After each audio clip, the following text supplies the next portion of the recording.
Hi అండి. Telangana special సన్న మురుకులు చూపిస్తున్నానండి నేను. ఒక కేజీ బియ్యం పిండికి ఒక పావు కేజీ మినపప్పు వేసి పిండి పట్టించినానండి నేను. అందులో ఉప్పు పసుపు 4 స్పూన్లు ఉప్పు వేసానండి, కొంచెం పసుపు వేసాను. ఒక 5 స్పూన్ల చెక్క స్పూన్ కదండి, దాంతో 5 స్పూన్లు కారం వేసానండి. కేజీకి హాఫ్ కేజీకి 2 స్పూన్లు అనుకోండి. పావు కేజీకి 1 స్పూను, హాఫ్ కేజీకి 2 స్పూన్లు, కేజీకి 3 స్పూన్లు, 4 స్పూన్లు. 4 స్పూన్ల మీద కొంచెం వేసానండి. చూడండి, అన్నీ వేసేసాను. పైకి నువ్వులు వేసేసి ఒక గిన్నెలో వాటర్ తీసుకోవాలండి. వాటర్ తీసుకొని కేజీకి ఒక 4 స్పూన్స్ అల్లం వెల్లిపాయ పేస్ట్ తీసుకోవాలి. ఆ వాటర్లో కలపాలండి. అవి అలా అవుతుందండి. వాటర్లో కలపాలి. కడాయి పెట్టి నూనె పోసుకొని వేడి చేసుకోవాలి. ఈ పిండి అంతా కలిపాం కదండి, అందులో ఈ అల్లం వెల్లిపాయ వాటర్ అనేది వేయాలి. అల్లం వెల్లిపాయ పిండిలో అట్లా వేస్తే ఒక దగ్గరనే ముద్ద కడుతుంది. అదే వాటర్లో కలిపి వేసినాం అనుకోండి, పిండికి మొత్తము పడుతుంది, మురుకులు కూడా టేస్ట్ బాగా వస్తుంది.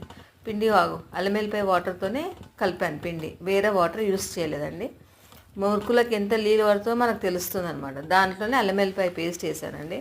కలిపి మూకుల్లో పెట్టుకొని అట్లా ఒత్తే సన్నగా కడాయి నిండా ఒత్తేసానండి. ఒక దానికి మొత్తం ఒక మురుకు రెడీ అవుతుందండి, సన్న మురుకు. చూడండి ఎంత బాగా వచ్చింది కలర్, క్రిస్పీగా. టేస్ట్ అయితే చాలా బాగుందండి. మీరు కూడా ఒకసారి ట్రై చేయండి. మురుకులు చూడండి అలా ఒత్తుకోవాలి, ఎంత బాగా వస్తుంది చూడండి. ఒక పెడితే ఒక బిల్ల రెడీ అవుతుంది, ఒక మురుకు రౌండ్ రెడీ అవుతుందండి. ఒక దాంట్లో మూకుల్లో ఒకటైతే మొత్తం కడాయి నిండిపోతుందండి. చూడండి ఎంత బాగా వస్తుందో. నూనె కూడా కింద పడలేదు. పొద్దున్నే ఇవాళ వర్షం పడ్డదండి. పొద్దున్నే చేశాను నేను. వర్షం వస్తుంది అనుకోలే, అందుకని బాల్కనీలో పెట్టుకున్నాను. నేను మురుకులు స్టార్ట్ చేయగానే వర్షం స్టార్ట్ అయింది. చూడు వాతావరణం ఎంత చల్లగా ఉంది. మార్నింగ్ పూట చేస్తుంటే నాకు చాలా హ్యాపీగా అనిపించిందండి. మీరు కూడా ఇలా ట్రై చేయండి మురుకులు. చూడండి మా కాలనీ అండి ఇది, డిఆర్డిఓ కాలనీ. చూడండి మురుకు అసలు ఇటు సైడ్ వర్షం పడలేదండి, అందుకనే బాల్కనీలోనే పెట్టేశాను. ఇంకా మళ్ళీ ఇంట్లోకి తీసుకురాలేదు. చూడండి కేజీ బియ్యం పిండికి చాలా మురుకులు అవుతాయండి. ఒక్కసారి ఇలా ట్రై చేసి చూడండి, టేస్ట్ కూడా చాలా బాగుంటుంది. ట్రై చేసి టేస్ట్ చేసి నాకు కామెంట్ పెట్టండి ప్లీజ్.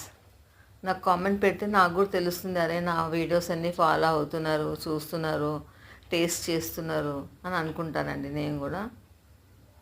చూడండి ఎంత బాగా బిల్లలు ఎట్లా రౌండ్ ఒత్తుకుంటే అట్లా వస్తుంది మురుకులు, సన్న మురుకులు. ఇది చాయ్లో తినొచ్చు, ఉత్తగా తినొచ్చు. జర్నీకి అయితే చాలా బాగుంటుందండి. సూపర్ టేస్ట్ అండి.